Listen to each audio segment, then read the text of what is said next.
누가복음 17장 11절로 19절까지의 말씀이 됩니다. 예수께서 예루살렘으로 가실 때에 사마리아와 갈릴리 사이로 지나가시다가 한 촌에 들어가시니 문둥병자 10명이 예수를 만나 멀리 서서 소리를 높여 가로되 예수 선생님이여 우리를 긍휼히 여기소서 하거늘 보시고 가라사대 가서 제사장들에게 너희 몸을 보이라 하셨더니 저희가 가다가 깨끗함을 받은지라 그 중에 하나가 자기의 나은 것을 보고 큰 소리로 하나님께 영광을 돌리며 돌아와 예수의 발 아래 엎드려 살해하니 저는 사마리아인이라. 예수께서 대답하여 가라사대 10사람이 다 깨끗함을 받지 아니하였느냐? 그 9은 어디 있느냐? 이 이방인 외에는 하나님께 영광을 돌리러 돌아온 자가 없느냐 하시고 그에게 이르시되 일어나 가라 내 믿음이 너를 구원하였느니라 하시더라. 아멘. 할렐루야. 아멘. 오늘 말씀의 제목을 감사하는 자가 되라 라고 이렇게 정했습니다. 요새는 문둥병을 한센병이다 그렇게 부르고 있습니다. 그 이유는 노르웨이의 한센이라고 하는 사람이 1873년에 이 나균을 발견하였기 때문에 그의 이름을 따서 문둥병을 한센병이다 그렇게 이루고 있습니다. 이제는요 약도 많이 이제는 발견이 되고 그래서 한센병에 걸린 사람이라 할지라도 치료를 받아 완쾌되는 경우가 그런 케이스가 많이 있다고 합니다. 그러나 옛날에는 이 문둥병이라고 하면 치료가 불가능한 병으로 그렇게 알고들 있었습니다. 특별히 예수님 그 시대 때에는 문둥병자를 보면 부정한 사람이다, 더 나아가면 하나님 앞에 저주받은 사람이다 그렇게 인정하여 문둥병자들을 보면 그들을 향하여서 돌멩이를 던지는, 돌을 던지는 그런 일도 있었습니다. 한마디로 얘기하면 문둥병 걸린 사람들은 사람이 사람으로 대접을 못 받던 그런 시대였습니다. 오늘 읽어드린 본문 말씀 보니까 예수님께서 예루살렘으로 가는 도중에 한 마을에 들리십니다.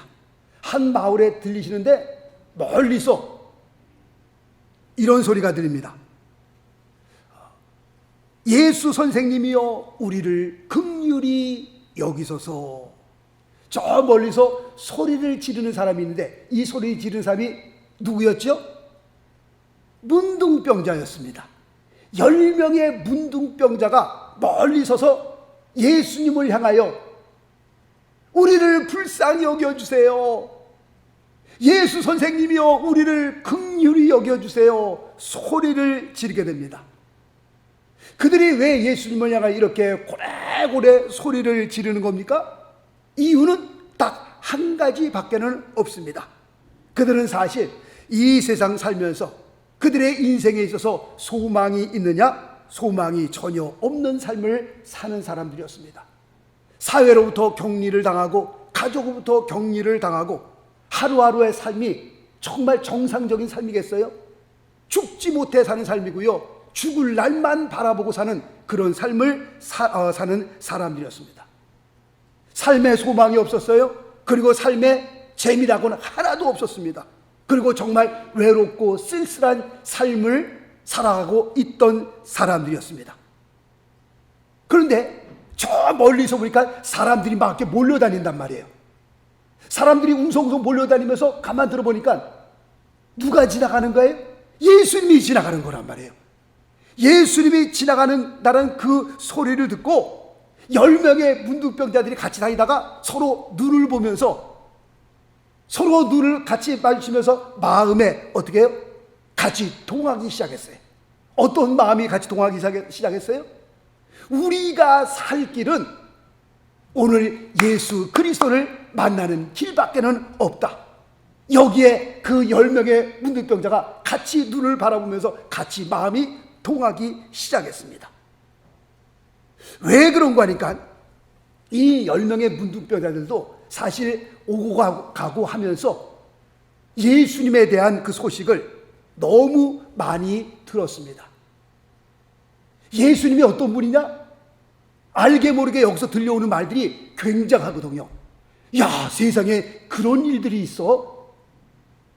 상상치도 못하는 일들이 예수, 그 청년이라는 사람을 위해서 지금 놀라, 예루살렘, 유다가 완전히 다 뒤집어진 겁니다.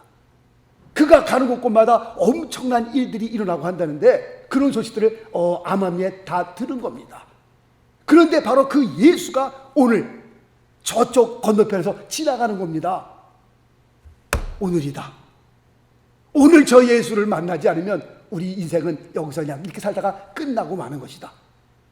10명의 그 문둥병자들이요, 예수님이 지나간다는 소식을 듣고 서로 눈이 마주치면서 마음이 같이 동하기 시작했습니다. 그래, 우리가 예수를 찾자 오늘.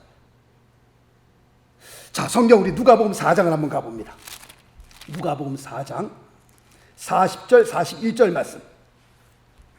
누가복음 4장 40절 41절 말씀해 보니까 이렇게 기록되어 있습니다. 해질 적에 각색병으로 앓는 자 있는 사람들이, 각가지 병이 다 있는 사람들이, 그 말이죠, 다 병인을 데리고 나오매 예수께서 일일이 그 위에 손을 얹으사 고치시니, 여러 병자들이 예수님께 오시니 예수님께서 그들에게 일일이 안수하여 다 고치셨단 말이에요. 여러 사람에게서 귀신들이 나가며 소리질러 가로되 당신은 하나님의 아들이니이다. 예수께서 꾸짖으사 저희의 말함을 허락지 아니하시니 이는 자기를 그리스도인 줄 알미로라 라고 말씀하고 있습니다. 지금 이런 소식이 10명의 문둥병자들에게 들렸던 겁니다. 누가복음 5장으로 넘어가서는요, 침상에 매여 예수께로 온 중풍병자, 얼마나 심했으면 침상에 눕혀갖고서 예수님께로 데려왔거든요. 근데 예수님께서 그 중풍병자를 어떻게 해요? 그 자리에서 고치시잖아요, 주님께서. 그런 소식도 10명의 문둥병자 귀에 들어갔던 겁니다. 그리고 누가복음 7장에 보면 다 죽게 된 백부장의 종을 예수께로 데려왔는데 예수님께서 또 고치셨단 말이에요. 다 죽게 된 사람을 고치셨거든요. 누가복음 13장으로 넘어가서는 18년 동안 귀신 들려 꼬부라져 조금도 펴지 못하는 여자를 예수님께서 또 고치셨거든요. 지금 몇 가지만 말씀을 드렸습니다만 그 수많은 이야기들이 상상치도 못했던, 세상에 태어나서 이런 일은 처음 들어본다, 이런 일은 처음 본다 라고 하는 그런 일들을 많이 들은 거예요. 그래, 또 저기에서 이런 일이 벌이고, 또 누가 그런 일을 예수라는 젊은 청년이 그렇게 하더라. 또 무슨 일이 벌어져, 누가 그랬대?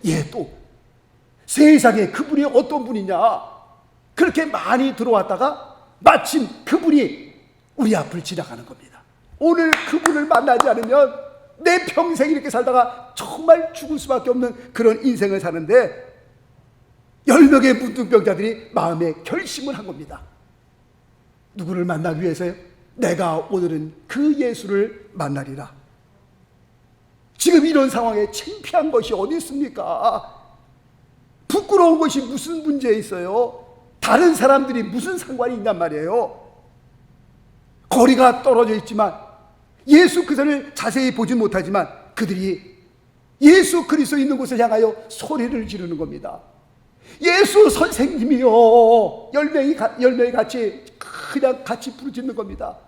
우리를 긍휼히 여겨 주옵소서. 우리를 불쌍히 여겨달라고. 그 10명의 문둥병자가 주님을 향하여 막 부르짖는데 그 부르짖음이 누구의 귀에 들렸어요? 예수님의 귀에 들린 겁니다. 그들의 간절함이 마침내 예수 그리스도의 마음에 와 닿은 거예요. 예수 그리스도의 마음을 탁 다치란 거예요.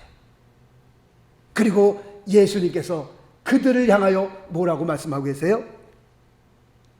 얘들아, 가서 제사장에게 너의 몸을 보이라. 제사장에게 몸을, 그때 당시에 문둥병자들이 제사장에 가서 몸을 보이려면요 다 깨끗이 치료받고 제가 다 낫습니다. 그거 가서 제사장이 다 검사해보고 맞다 그러면 이제는 사회에 같이 어울려 살 수 있었던 겁니다. 그런데 예수님께서 그 10명의 문둥병자를 향하여 너의 몸을 제사장에 가서 보여, 그렇게 말씀을 하십니다. 사실 예수님께서 전에도 문둥병자를 고치셨습니다. 그런데 그때는 문둥병자를 완전히 고치시고 난 다음에 제사장에게 너의 몸을 보여라, 그렇게 말씀하셨거든요. 자, 말씀 볼까요? 누가복음 5장 14절에 보면 이렇게 기록되어 있습니다. 가서 제사장에게 내 몸을 보이고 또 깨끗게 됨을 인하여 모세의 명한대로 예물을 드려 저희에게 증거하라. 지금 이 말씀은 깨끗하게 치료하고 난 다음에 그에게, 문둥병자에게 하신 말씀입니다. 원래 순서가 이렇게 돼야 맞는 겁니다. 제사장에게 몸을 보이려면 먼저 깨끗하게 치료만 받고 그리고 가서 몸을 보이는 겁니다. 순서가 원래 그렇습니다. 그런데 오늘 읽어드린 누가복음 17장에서 보니까 지금 순서가 그런 순서가 지금 아니잖아요. 지금 아마도 예수님께서 그 10명의 문둥병자들의 믿음을 보시기 원하셔서 그러셨는지는 모르겠습니다. 그런데 정상은 깨끗하게 치료한 받고 난 다음에 제사장에게 몸을 보여야 되는데, 지금 여전히 몸 상태가 문둥병자로 있는데 그들을 향하여 너희의 몸을 제사장에게 보이라, 그렇게 말씀하고 있습니다. 그런데 참 우스꽝스러운 이 이야기는, 이 10명의 문둥병자가요, 예수님의 말을 듣고 어떻게 해요? 그 즉석에서, 그 자리에서 10명 모두 다 제사장을 향하여 가는 겁니다. 이게 말이 되냔 말이에요, 이게요. 이게 쉬운 일이냔 말이에요. 뭐 우리가 쉽게 생각하면 쉽게 생각할 수 있지만 그렇지가 않습니다, 사실. 왜냐하면 지금요, 깨끗하게 치료받고 다니고 지금 몸에서 고름이 막 지글지글 흐르고 있고요. 그 다음에 지금 모양이 엉망이거든요. 이런 모습을 가지고 어떻게 제사장에 가서 몸을 보입니까? 이게 말이 안 되잖아요, 이게. 그들이 주님을 향하여서요, 당신 지금 장난칩니까? 지금 우리 데리고. 그렇게 얼마든지 얘기할 수 있는 그런 상황이란 말이에요, 지금요. 어떻게 이 몸을 가지고 제사장에 가서 몸을 보입니까? 큰일 나죠, 큰일 나요. 자, 성경을 한 군데 더 찾아가 봅니다. 요한복음 4장을 가봅니다. 요한복음 4장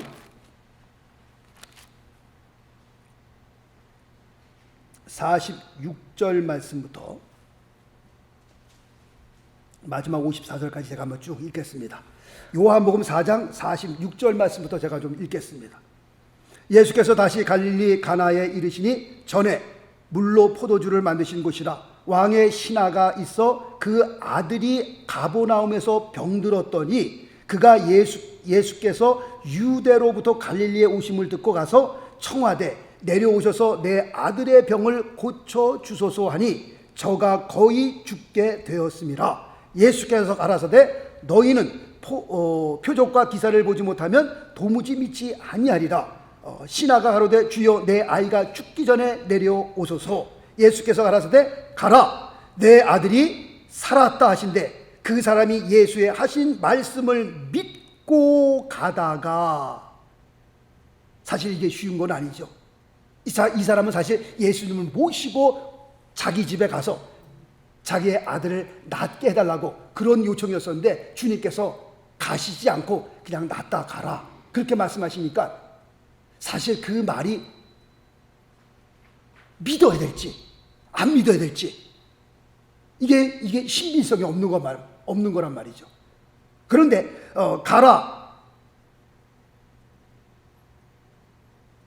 내 아들이 나왔다 하신데 그 사람이 예수의 하신 말씀을 믿고 가더니 그랬어요. 내려가는 길에서 그 종들이 오다가 만나서 아이가 살았다 하거늘 그 낫기 시작한 때를 물은즉 언제 나왔냐 물어봤더니 어제 제7시에, 그러니까 지금 하룻길을 온 거예요. 그러니까 밤새 하룻길을 제7시에 열기가 떨어졌나이다 하는지라 아비가 예수께서 내 아들이 살았다 말씀하신 그때인 줄 알고, 아하, 주님께서 말씀하신 그때 벌써 애가 나았구나. 자기와 그 온 집이 다 믿으니라. 이것은 예수께서 유대에서 갈릴리로 오신 후 행하신 두 번째 표적이니라 라고 지금 이 말씀이 기록되어 있어요. 지금 이 사람이 예수님께서 하신 그 말씀, 가라 내 아들이 나았느니라, 그 말씀을 믿고 갔거든요. 지금 예수님께서 그 10명의 문둥병자, 예수 선생이여 우리에게 긍휼을 베풀어 주옵소서 라고 했더니 너의 몸을 제사장에게 보이라.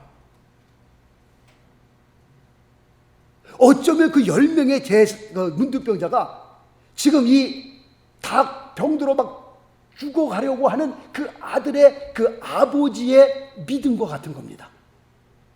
가라 내 아들이 나으니라 라고 하는 그 말씀을 딱 붙들고 그가 가기 시작한 거예요, 집으로. 그런데 주님께서 그 말씀하실 때 벌써 아들은 나은 거예요. 지금처럼 전화가 있어야죠. 전화해봐. 지금 낫냐? 낫구나. 그게 아니잖아요, 지금. 그런데 이 10명의 문둥병자가 너의 몸을 제사장에게 보이라. 그 말이 떨어지기가 무섭게 예수님의 말씀을 딱 믿음으로 잡은 거예요. 그리고 제사장을 향하여, 지금 고름이 막 나고 있지만 아무런 지금 뭐 나은 데가 없어요, 지금요. 그럼에도 불구하고 제사장을 향하여 어떻게 해요? 10명의 문둥병자가 다 가는 겁니다. 신기한 것은요, 오늘 읽어드린 본문 14절 말씀해 보니까 저희가 가다가 어떻게 해요? 뭐라고 기록되어 있어요? 깨끗함을 받은지라. 할렐루야. 가서 너의 몸을 제사장에게 보이라. 그 말씀을 딱 믿고 10명의 문둥병자들이 가자. 그리고 가는 도중에 그들이 다 깨끗함을 받았다라고 성경은 말씀하고 있습니다. 그런데 오늘 본문의 말씀은 이제 지금부터 시작입니다. 깨끗함을 받았는지라 그걸로 끝난 것이 아니라 이제부터 말씀이 시작되는 겁니다. 10명의 문둥병자들이요 다 깨끗함을 받았습니다. 그런데 몇 명만요? 오직 한 명만 자기가 나은 것을 보고 모르고 가는 거거든요. 지금 제사장에게 가라니까 가자. 막 가다 보니까 어느 순간 보니까 다 나았네. 와, 뭐 난리가 나지 않았겠어요? 난리가 나지 않았겠어요? 정말 거기서 펄쩍펄쩍 뛰고 그냥 막 로또 1등 당첨된 거죠. 팔짝팔짝 뛰고. 그런데 10명 가운데 한 명만 자기가 낳은 것을 보고 어떻게 해요? 하나님 앞에 영광을 돌리고 하나님 감사합니다. 그리고 돌아와서 예수님께로 뛰어와서 예수님의 발 앞에 엎드려 예수님께 살해하니라. 예수님께 감사합니다. 하나님 앞에 영광을 돌리고 예수께 나와 발 아래 엎드려서 나 같은 죄인을 이렇게 깨끗하게 고쳐주시니 너무 감사합니다.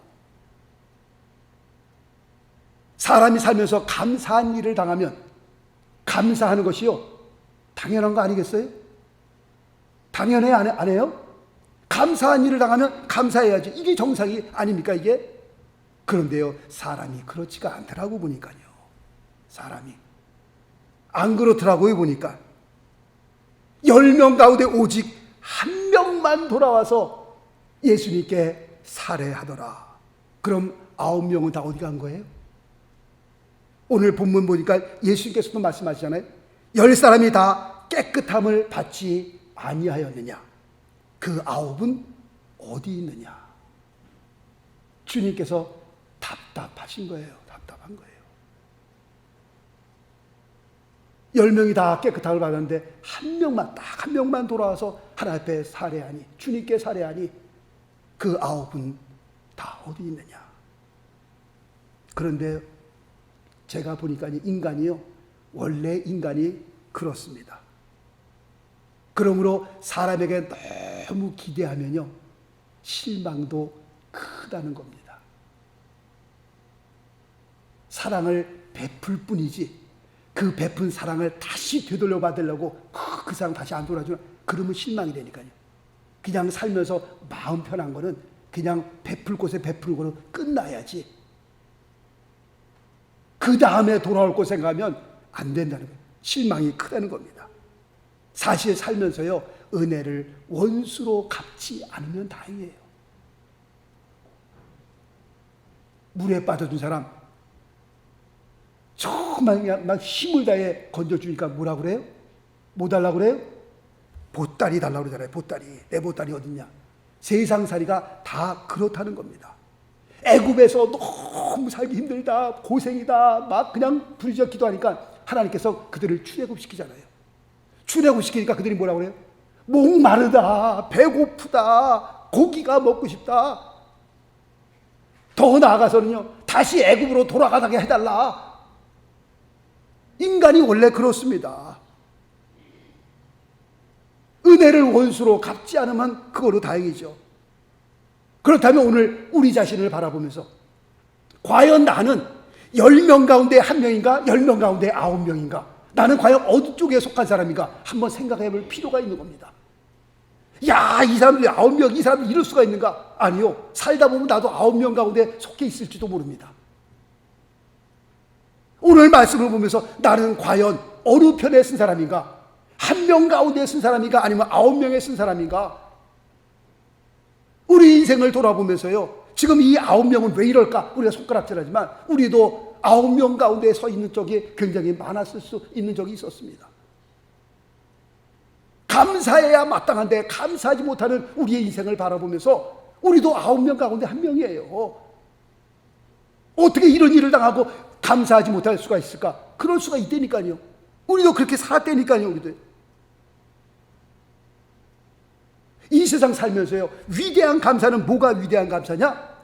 모든 것이 다 풍성하고 풍족하고 그런 가운데 감사하는 감사가 정말 위대한 감사냐? 아니요. 이 세상 살면서 위대한 감사라고 하는 것은요, 정말 힘들고 어렵고 고통 가운데 있지만 그럼에도 불구하고 하나님께 감사할 수 있는 그 감사가 정말 위대한 감사라고 말씀드릴 수 있습니다. 청교도들의 감사가 왜 그렇게 위대한 겁니까? 바로 그런 감사이기 때문에 그렇습니다. 따뜻하고 음식 많고 포근한 고향을 떠나서 오직 신앙만을 위해서 북미 땅에 들어와서 고생하고요, 춥고 헐붓고 굶주리고 그렇게 해서 얻은 수확, 그 수확이 얼마나 되겠어요? 그러나 그 수확을 얻은 그 수확을 하나 앞에 놓고 하나 앞에 우리 감사하자. 청교도들의 그 감사가 위대한 것이 바로 여기에 있는 겁니다. 우리가 성공했기 때문에 하나님 앞에 감사하는 겁니까? 우리가 편안하고 모든 것이 다 잘되고 따뜻하고 배부르기 때문에 우리가 하나님 앞에 감사하는 거예요? 아니요. 행복하기 때문에 감사하는 그 감사는요, 진실한 진짜 감사가 아닙니다. 행복하기 때문에 감사하다면 그 행복 거둬가시면, 그 행복 잃어버리면 그 다음에는 어떻게 하시겠냔 말이에요. 행복한 것만 찾아갖고 하나님 앞에 감사한다면, 사실 우리의 삶이라고 하는 것은 행복하기 때문에 감사하는 것이 아니라 거꾸로죠. 감사하기 때문에 어떻게 해요? 우리의 삶이 행복해질 수 있는 겁니다. 바로 이것이 청교도의 신앙이었습니다. 미국이 바로 그런 신앙 위에 세워진 겁니다. 얼마나 우리가 멋있는 나라에서 살고 있는 거예요. 얼마나 위대한 나라에서 우리가 살고 있는 겁니까? 감사라고 하는 것은요, 모든 복의 문을 여는 열쇠와 같습니다. 열쇠. 이 감사라고 하는 열쇠는요, 그냥 갖다 문만 열면 무슨 문이 열리는 거예요? 복의 문이 열리는 거예요. 복의 문이요. 우리가 저주 가운데 있다 할지라도 그냥 감사가 시작되면 저주는 어떻게 해요? 물러나기 시작하는 겁니다. 그 감사라고 하는 열쇠, 그냥 문만 열면 복이 터져 나오는 거예요. 전에도 한번 말씀드렸잖아요. 이건 일본 사람이에요. 예수도 안 믿는 사람입니다. 불치병에 걸렸다가 이 사람이 낫고 난 다음에 그 책자를 써낸 사람이에요. 이름을 잃어버렸습니다만, 그 다 죽어가는 그 앞에서 갑자기 그런 마음이 들더래요. 예수도 안 믿는 사람인데 그런 기적이 일어나는 거예요. 한번 내가 감사해보자. 하루에 10,000번인가요? 20,000번을 감사해. 무조건 다 감사해요. 아들이 병문안 오면 감사합니다. 물 한 잔 갖다 주면 감사합니다. 간호원이 방에만 들어와도 감사합니다. 아리가또 고자이마스. 하루에 10,000번 이상씩 했다니까요. 그랬더니요, 정말 상상도 못하는 일이 일어나는데 그 불치병에서 낫다니까요, 이분이. 그래서 감사하는 자가 되자, 감사하며 살자, 그 책을 전했다니까요. 그러니 우리는 하나님을 믿는 사람인데 온 우주 만물을 창조하시고 우리의 역사를 주관하시고 생사화복을 붙드신 그 하나님을 향하여 정말 우리가 감사하기 싫어도 감사하기 시작하면 불신자에게도 그런 일이 벌어지는데 우리에게 왜 그런 일이 벌어지지 않겠냐 말이에요. 할렐루야. 아멘이시죠? 이 감사라고 하는 열쇠, 그만큼 능력이 있는 거예요. 그러면 반대로 불평이라고 하는 것은요, 모든 저주의 문을 여는 열쇠와 같은 겁니다. 입만 열면 불평하고 입만 열면 그냥 원망하고 복이 오다가도 도망가는 거예요. 그러나 감사라고 하는 것은 열면은 다 그냥. 소경이셨던 고 강용우 박사가 유명한 말을 했잖아요. 앞을 못 보셨지만 이분이 하나님께서는 나에게 그렇게 많은 지체 가운데에 딱 하나 눈만 가져가셨다. 뭐예요? 감사하는 거 아니겠어요? 앞을 못 보지만 그럼에도 불구하고 하나님 앞에 감사하니.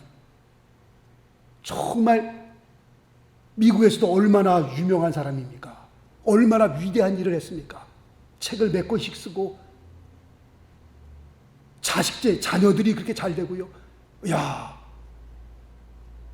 우리 같으면 어떻게 해요? 야, 이제 뭐 죽을날 그냥 뭐 어떻게든지 죽을 생각만 하지. 인생 다 살았다. 다 그냥 막 상어 퍼버리고 그냥 저주받은 인생. 빨리 어떻게든지 죽을 길을 찾자. 뭐 그렇지 않겠어요? 그런데 그 정말 복 받는 사람들은요, 잘 되는 사람들 벌써 생각부터가 틀리잖아요. 그렇게 많은 지체 가운데 하나님께서 딱 하나 눈만 가져가셨다 그러죠. 하나님을 향하여 감사하는 그런 말씀입니다. 인도 속담에는 이런 말이 있습니다. 호랑이를 왜 만들었느냐고 하나님께 투정하지 말고 호랑이에게 날개를 붙여주지 않은 하나님께 감사하자. 호랑이에게 날개, 우린 다 죽었어 보세요. 그러니까 우리가 불평을 찾으면요, 한두 끝도 없어요. 다 불평할 거예요. 불평할 거. 뭐 과일은 왜 이래 이거. 아유, 의자는 왜 이렇게 딱딱해. 아유, 뭐 이게 교회가 우중충해. 아니 뭐 이렇게 하여튼 뭐 불평 찾으려면 한두 끝도 없어요. 한두 끝도 없어. 그게 뭘 여는 열쇠예요? 저주를 여는 열쇠니까요. 그러나요, 반대로 감사를 찾기 시작하면 다 감사한 거야. 다 감사한 거. 너무 예쁘잖아요. 지금 코로나 시대로 다 힘들고 어려운데 이렇게 또 장만해 주시고 또 그 다음에 과일 갖다 놓으시고 이렇게 어려운 가운데 이게 보면 너무 감사하고 고맙고, 교회가 없어갖고서 야외에서 예배를 드리는 사람도 많은데 이렇게 또 좋은 교회에서 예배 드리게 해주시고 또 이렇게 모여갖고 또 이렇게 얼마나 감사를 찾기 시작하면 뭐 한두 끝도 없는 거예요. 그러나 불평을 찾기 시작하면 한두 끝도 없는 거고요. 말씀 보겠습니다. 골로새서 3장 15절 말씀. 그리스도의 평강이 너희 마음을 주장하게 하라. 평강을 위하여 너희가 한 몸으로 부르심을 받았나니 또한 어떻게 해요? 다 같이 읽습니다. 시작. 너희는 감사하는 자가 되라. 다시 한번 시작. 너희는 감사하는 자가 되라. 할렐루야. 감사하는 자가 되라. 하나님께서 우리에게 부탁하신 거예요. 왜? 우리가 축복받는 삶을 살기 위해서 하나님께서 너희는 불평하고 원망하는 자가 되라. 그래서 축복을 받는다면 하나님께서 너희는 그냥 밤새도록 원망하고 불평하는 자가 되라 그랬을 거예요. 그러나 그거는 저주를 부르는 거거든요. 망하는 길을 부르는 거거든요. 내가 죽음으로 가는 길이거든요. 왜 하나님께서 우리를 향하여 불평하고 원망하며 살아라 그렇게 말할 수가 없는 겁니다. 그러나 감사는 틀립니다. 너희는 감사하는 자가 되라. 정말 감사할 때에 감사하는 삶 위에 하나님의 영광이 임하고요, 하나님의 축복이 임하는 겁니다. 그 감사의 위력이라고 하는 것은 엄청납니다. 여호사밧 왕이 말도 안 되는 그런 상황 가운데서 성가대를 세워 가운을 입히고 그 다음에 적군을 향하여 찬양하게 만들잖아요. 뭐라고 찬양하게 만들어요? 감사하세, 감사하세, 감사하세. 하나님의 영광이 임하잖아요. 하나님이 역사잖아요. 하나님이 대신 싸워주시잖아요. 어떤 상황에 들어가든지 우리가 마음에 감사의 촛불을 키우고요, 정말 감사가 안 됨에도 불구하고 억지로라도 시작하면 하나님께서 역사하시는 줄 믿습니다. 정말 우리 모두가 하나님 앞에 영광스러운 삶으로, 하나님이 축복해 주시는 그런 귀한 삶으로 세워지길 원합니다. 그러려면 어떻게 해요? 어떤 자가 되어야 돼요? 감사하는 자가 되어야 돼요. 오늘 이 시간부터 평생토록 하나님이 부신 날까지 감사함으로, 감사하는 자가 되어 하나님의 영광을 보시고 하나님의 귀한 축복을 받는 놀라운 삶 되시길 예수 그리스도의 이름으로 축원합니다. 기도하겠습니다.